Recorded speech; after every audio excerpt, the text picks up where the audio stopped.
2, 1. Basically, in film noir, there's sort of like a set convention as to the different characters, no matter what sort of scene you put them in.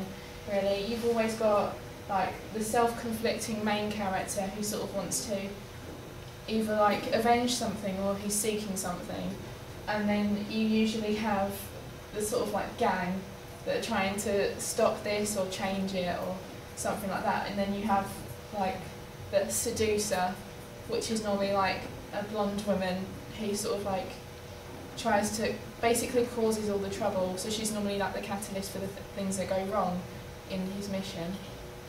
And yeah, it's sort of meant to be like dark films, and it's sort of been going for years, like before Hitchcock and stuff.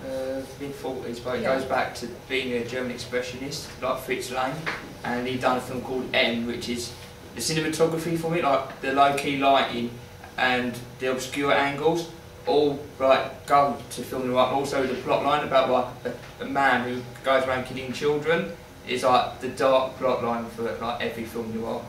But it can basically be sort of put into any kind of setting. Like it has been recently modernised in sort of like the late 2000s into a film called Brick, which is basically like about a guy who wants to avenge the death of his girlfriend due to like drug dealers, and the gang that wants to find out who killed her as well, but sort of like wants to stop him from knowing. And then there's like the seducer, the woman who actually did it, but she wants to sort of pull him in. So, like, convince him that she's completely innocent. And, yeah, usually that causes, like, a catalyst for him believing and ending up trying to kill off the rest of the gang. So, yeah. Also, in some other films, like DOA, which is, they use a flashback throughout the entire film, except for the beginning and the end, where the main character, Frank, goes into the police station and says, I want to report a murder.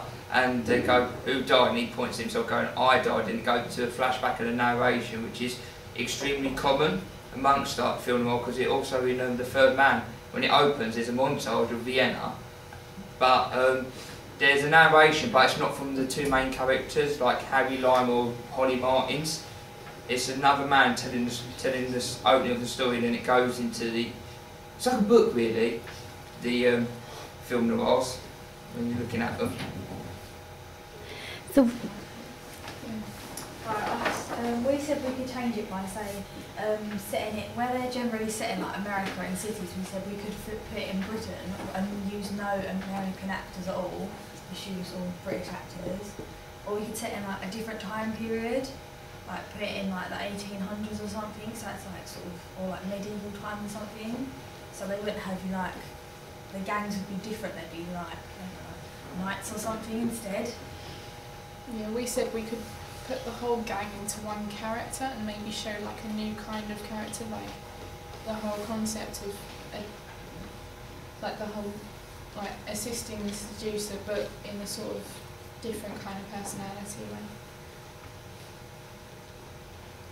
And we also said that we could switch the roles of the male and the woman. So the woman could be the self-conflicting main character who's out to like avenge or seek, and the male would be the seducer, which would give it sort of like a stronger role for the man, and sort of like almost create like a sort of false love story while they're sort of doing that. So, yeah. questions?